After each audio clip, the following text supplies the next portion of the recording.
Gridi fakt është artikuluar mjaft teza që ka një plan për shpërpullimin e Shqipërisë. Besoni që ka një plan të tillë? Shiko, Guri, ju po e quheni tezë, kurse unë e quaj realitet.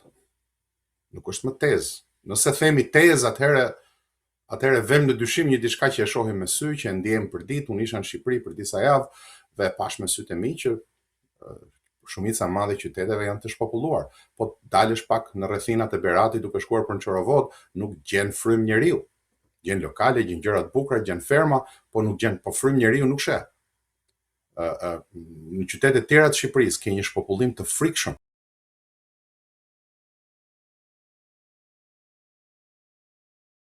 Dhe çdo biznesmen i mesëm në Shqipëri ka vetëm një ankesë kryesore. Përveç të tjerave, ka ankesa sa duash, se nuk funksionon asgjë, po nuk që i lidhur me parinë e Tiranës, por ankesa kryesore që ka shpirti sipërmarrës në Shqipëri është që nuk ka punonjës. Nuk ka më njerëz, edhe ata që janë nuk janë të specializuar. Kush është i specializuar ikën jashtë dhe ke të bësh me njerëz që janë mbeten njerëzit më paserioz, të cilët kanë ngritur çmimet në qiell sepse normalisht nuk ka të tjerë dhe nuk ke ku përplas kokën. Ke të bësh me njerëz që nuk mbajnë as premtime, as fjalë, as orare, as takime, nëse e lën të premten ai vjen të hënën dhe thotë isha diku nga Berati të premten, kështu që serdha dot, pavarësisht se e kishte lënë me ty. E shumë gjëra të tilla me të cilët njerëzit përballen për ditë. Përveç faktit që shteti merret më shumë me punët e krimit sesa me punët e shqiptarëve. Shteti është i kapur nga Sindikata Ndërkombëtare e Krimit, i shërben më shumë padronëve të rinj sesa i shërben shqiptarëve. Ktu pra çdo gjë, çdo fakt, çdo faktor është kthyer kundër nesh. Dhe nëse nuk ka revolt tani, atëherë nuk mund të ketë nuk ka asgjë që i bie përsipër kësaj. Revolta qytetare duhet të jetë e vazhdueshme. Revolta qytetare duhet të jetë e përditshme, duhet ushqyer nga të gjithë njerëzit, nga familjarët, nga mësuesët, nga profesionistët e vegjël, nga ata që punojnë për OIQ, mos merren tani kanë dalë gjysma e tyre me garush dhe në brez duke bërë sikur po kundërshtojnë ligje e gjëra të tilla. Jo, le të merren me këtë gjë që është kryesore. Se po të ishte që të bënin oponencë reale, duhet ta bënin këto 35 vite dhe nuk e kanë bërë. Kanë marrë gjithë paratë e Paris Tiranës, të gjithë aktorëve të ndryshëm, të gjithë lozhave të ndryshme, të gjithë kujtdo që ka hyrë në Shqipëri dhe me aq e kanë shitur veten. Tani nëse duan të ndryshojnë rrugë, le t'i thonë popullit vërtetën. T'i thonë të gjithë shqiptarëve, dilni, rebelohuni, mos e pranoni, dilni kundër, mos bëni ato që duhen bërë, bojkotojeni ligjin, bojkotojeni të gjitha në mënyrë që zëri juaj dëgjohet. Nuk ka shans tjetër. Ky është shansi i fundit. Pikëpari duhet të them një diçka që unë si pro-shqiptar, si dashurues i popullit tim, jam i detyruar nga pikpamja sentimentale, nga pikpamja e ndjenjave, të besoj se populli shqiptar din më shumë se sa kaq, ka kuptuar më shumë se sa kaq dhe do të veprojë me mençuri në të ardhmen e afërt. Por nga pikpamja e gjykimit analitik, protesta është vërtet e rrezikuar. Dhe kjo nuk duhet ndodh, siç e thash, shansi i fundit i shqiptarëve duhet kapet, sepse skllavërimi i këtyre brezave, skllavërimi të gjithë atyre që ndjejnë veten sot shumë rehat, që kanë nga një shtëpi, që kanë nga një shtëpi të dytë, që shkojnë 3-4 herë me pushime, që ndonjë lek e kanë fshehur poshtë dyshekut, sigurisht në euro, sepse leku tani më pavarësisht që e mban të fortë me dhunë qeveria dhe Banka e Shqipërisë, nuk e ka më vlerën e duhur për ta. Shumë prej tyre i kanë nxjerrë parat jashtë, ndjehen të sigurt, por pikërisht atyre kjo valë e re skllavërimi, ky shqiptarizim i vendit, ardhja e padronëve të ri në Shqipëri, të cilët do t'i detyrojnë shqiptarët që publikisht të shpallin besnikërinë e tyre ndaj padronëve, ndaj çështjeve të tyre dhe jo më ndaj shqiptarisë, si çështja kryesore e shqiptarëve, kjo do t'i prek të gjithë, do të prek pikërisht ata të cilët mendojnë se e kanë hedhur lumin, se në çdo rast, edhe në pushtet, edhe në opozit, do të kalojnë, do të ecin diku dhe do t'ja hedhin edhe kësaj here siç e kanë hedhur gjithmonë. Unë besoj që kjo është një pikë kyçe pikërisht për këtë fakt. Tani, si mendojnë që duhet shkoj protesta apo a ka një zbehje të saj, sigurisht që kush e ka bërë këtë protestë, ata që ja hodhën në treg këtë protestë për arsyet e tyre fillimisht, menduan se shqiptarët do të kontrolloheshin dhe do të manipuloheshin kollaj. Mirë po ju ka dalë për momentin loja nga dora. Nuk ka më manipulim të shqiptarëve sepse shqiptarëve ju ka ardhur majt hundës. Dhe ideja që me verën njerëzit do të veniten, njerëzit do të shkojnë me pushime, që studentët nuk janë më nëpër auditore, të gjitha këto janë reale, por nuk e kanë deri më sot, nuk e kanë vdekur protestën. Pra detyra themelore e parë, imediate e gjithë secilit prej nesh, për te këtyre që thash për koordinuesit e protestës, disa prej cilëve janë realisht qëllim mirë, por nuk e kuptojnë sa të paditur janë në këto punë.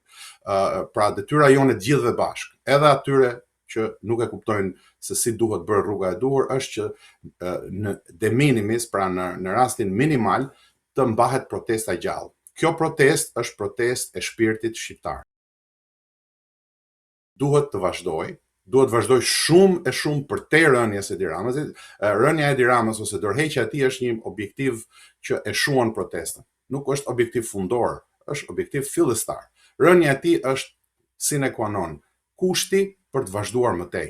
Është kushti për të filluar shkatërrimin pjesë të gjithë mekanizmave të këtij sistemi kriminal hajnor që i ka vënë lakun fyt shqiptarëve, që ka sjell treqeregët e botës po vinë po vërshojnë në Shqipëri për t'i mbajtur ata sklever dhe shqiptarët i degdis jashtë Shqipërisë.